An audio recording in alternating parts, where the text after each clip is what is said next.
반갑습니다. 스웨덴에서 온 볼이라고 합니다. 오늘 연장 신청하고 왔습니다. 잘 됐어요.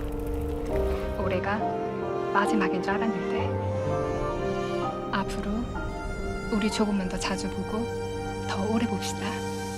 2025년 극장가는 그야말로 애니메이션 전성시대라고 해도 과언이 아닐 만큼 어느 때보다 다양한 애니메이션 영화들이 평론가들과 관객들에게 사랑을 받았습니다. 아니, 조금 솔직하게 이야기하자면 정작 한국 애니메이션 영화가 본토에서 힘을 못 쓴 조금은 아쉬운 한 해였죠.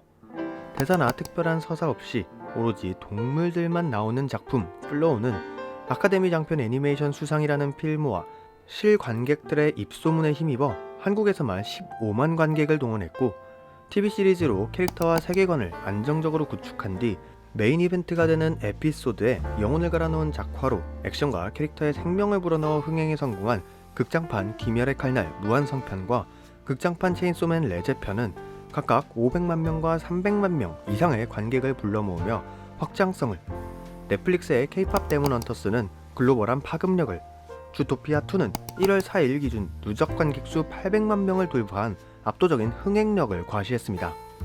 물론 국내에서도 퇴마록이나 한이, 나쁜 계집애 같은 순수한 국내 IP를 뿌리에 둔 작품들이 개봉하기도 했지만 퇴마록은 준수한 액션과 시각 효과에도 불구하고 손익분기점의 절반인 50만 관객에 그쳤고 한이, 나쁜 계집애는 이젠 극장을 잘 찾지 않는 세대의 컨텐츠이다 보니 여러모로 세대를 아우르지 못했죠. 여전히 한국의 극장가에서 한국의 애니메이션 작품은 쉽게 자리를 잡지 못한 한 해였습니다. 하지만 그럼에도 불구하고 여기 관객들을 만날 준비를 끝낸 꽤나 괜찮은 한국 애니메이션 작품이 하나 있습니다. 그 작품의 이름은 바로 광장. 제가 작년 서울독립영화제에서 먼저 만나고 온 작품 광장은 우리가 열광하는 여타 애니메이션들처럼 엄청난 작화, 압도적인 액션씬, 화려한 성우진이나 우리에게 친숙한 캐릭터나 OST가 있지는 않습니다.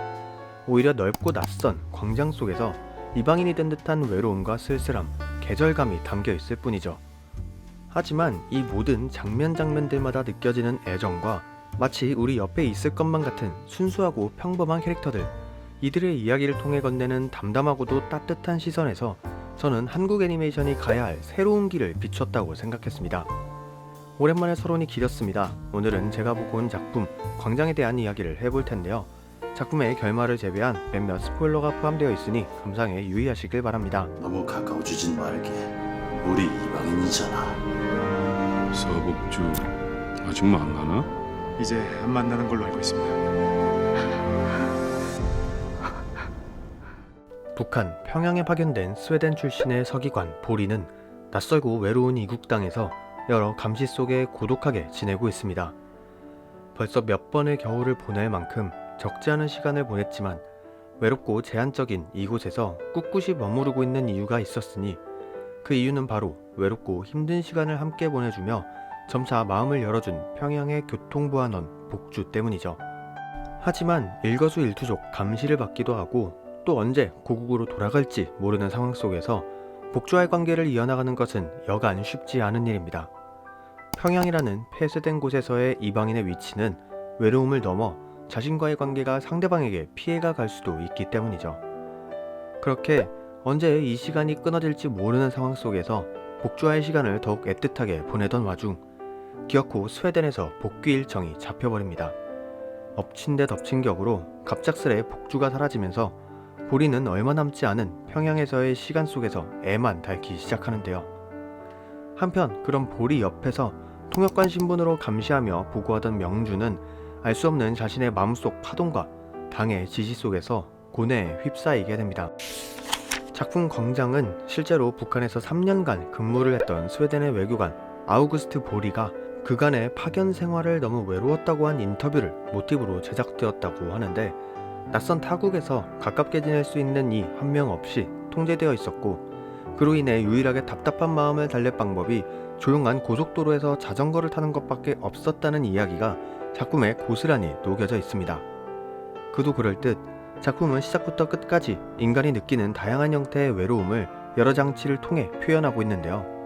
넓은 운동장에 특별한 목적 없이 동그랗게 원을 그리며 타는 자전거, 끝없는 눈과 바람으로 몸을 움츠리게 만드는 겨울, 연결의 상징이었던 CD 플레이어는 보리를 도청하는 헤드폰으로 연결되고 외로운 상황 속에서 조금의 온기라도 건네보고자 나누려던 달걀은 외로움이 이전됨과 동시에 심리적 불완전함을 보여주기도 합니다. 그럼에도 작품은 외로움이 부딪혀 만들어내는 온기와 사랑을 보여주고자 합니다.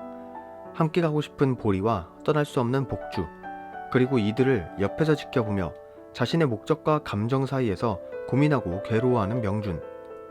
이 세 명은 각자가 지닌 저마다의 외로움을 서로에게 떠넘기기도 받아들이기도 하면서 비극적인 관계를 아름답게 표현하고 있습니다. 안 보입니다. 제가 찾아야 할 사람입니다. 너랑 만난 것만 알려줘도 그 여자 보이부로 끌려가. 그 여자가 어떻게 될 것 같아? 물론 그렇다고 해서 이 작품이 외로움과 고독함을 내세우지만은 않습니다. 되려 그 외로움들이 부딪히며 발생하는 사랑과 온기, 진심을 더욱 관객들에게 전하고자 하죠. 보리가 함께 평양을 떠나자고 한 제안을 거절한 복주에게 그 이상의 답변을 강요하지 않은 것도, 남은 시간을 더욱 소중하게 지내자는 복주도, 당의 명령을 의도적으로 누락시킨 명준도 각자의 외로움을 작은 사랑으로 치환하기에 이릅니다. 그 과정에서 저는 명준이 느낀 감정이 특히 작품의 키포인트이자 가장 중요한 파트라고 생각하는데, 북한은 외부인의 사상과 행동이 극도로 제한되어 있는 곳임과 동시에 내부인의 감정과 행동 역시 제한되어 있고, 어떤 면에선 이 셋 중 가장 많은 부분 외로움을 느낀 게 명준일 수도 있겠다는 생각까지 했습니다. 어렵게나마 사랑을 유지해오던 보리와 복주에 비해 명준은 보리를 향한 그 어떤 감정도 표현해주지 못했거든요. 해석하기 나름이지 않을까 싶습니다. 자신이 가까이 하고 싶던 사람이 곧 떠나고 그 역시 다른 사랑하는 사람과의 이별에 힘들어하는 걸 바로 옆에서 지켜보는 감정은 분명 고역일 테니까요. 우정보단 더 깊은 감정일 수도 있겠다 싶었습니다. 복주, 같이 갈래요? 그치만 내가 뭘 할 수 있겠어요. 졸업 영화임을 감안하지 않더라도 저는 작품 광장에 정말 박수를 쳐주고 싶습니다. 한겨울 오래된 서랍에서 이루지 못한 짝사랑의 일기를 읽듯 무해했지만 조금은 아린 내용을 특별한 기교 없이 우직하게 밀어붙인 부분도 외로움이 모든 감정의 시작점이 되어 관객들에게 쉽게 이입하기 어려운 인물들의 감정을 납득시킨 것도 말이죠. 광장이라는 공간적인 장소를 다양한 감정이 휘몰아치는 무대로 만든 것과 여러 복선들이나 우연 역시 담백하게 잘 연출했다고 생각했습니다. 다만 사운드, 녹음과 관련된 부분은 개인적으로 아쉽다는 생각이 들었는데요. 작품의 성격상 사운드가 몰입을 방해할 만큼 큰 부분을 차지하고 있지는 않지만 극장이라는 공간이 주는 이점이 있음에도 불구하고 묘하게 막혀있고 답답한 느낌을 주고 있어서 이런 부분에 예민하신 분들이라면 조금 아쉽게 느낄 수도 있지 않을까 생각하기도 했습니다. 여러분들에게 작품 광장은 어떤 작품이었나요?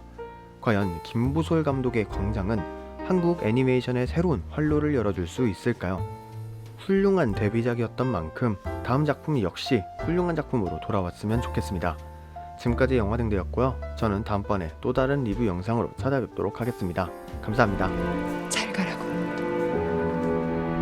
전해주십시오.